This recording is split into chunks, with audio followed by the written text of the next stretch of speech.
তাদের এমপ্লয়াররা কিভাবে তাদের উপর প্রভাব। প্রবাসী বাংলাদেশিদের ভোট দেওয়ার পদ্ধতি চূড়ান্ত করতে অংশীজনদের নিয়ে সেমিনারের আয়োজন করে নির্বাচন কমিশন। মঙ্গলবার নির্বাচন ভবনে এই আয়োজনে রাজনৈতিক দল, সুশীল সমাজের প্রতিনিধি, গণমাধ্যমের সম্পাদক সহ বিভিন্ন মন্ত্রণালয় ও প্রতিষ্ঠানের প্রতিনিধি অংশ নেন।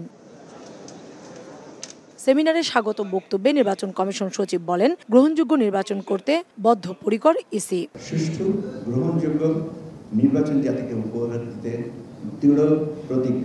আগামী নির্বাচনেই প্রবাসীদের ভোট দেওয়ার সুযোগ দেওয়া হবে উল্লেখ করে সিএসি রাজনৈতিক দলগুলোর সমর্থন প্রত্যাশা করেন। ওয়াদা করেছিলাম যে অন্তত আমরা আউট অফ কান্ট্রি ভোটিংটা ইনিশিয়েট করব এই নেক্সট ইলেকশনে। আমাদের এক্সপার্টিরা যখন আমার সাথে দেখা করেন বা কোনো কল করেন, ওনারা সবসময় একটা দাবি জানান যে আমাদের একটা ভোটের ব্যবস্থা করেন। বিভিন্ন পত্রপত্রিকায় আমরা লেখালেখিও দেখি যে আমরা যাতে এক্সপার্টিক ভোটিং এর ব্যবস্থা করি।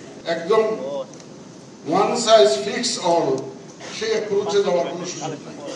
দেশের আর্থসামাজিক রাজনৈতিক বাস্তবতা, লেভেল অফ এডুকেশন সবকিছু মিলিয়ে একটা সিদ্ধান্ত নিতে হয়। প্রবাসীদের ভোটদানের বিভিন্ন পদ্ধতি উপস্থাপন করেন নির্বাচন কমিশনার আবুল ফজল মোহাম্মদ সানাউল্লাহ। তিনি বলেন, প্রক্সি ভোটেই সবচেয়ে ভালো বিকল্প। বেশিরভাগ রাজনৈতিক দলের প্রতিনিধিও প্রক্সি ভোটের পক্ষে মত দেন।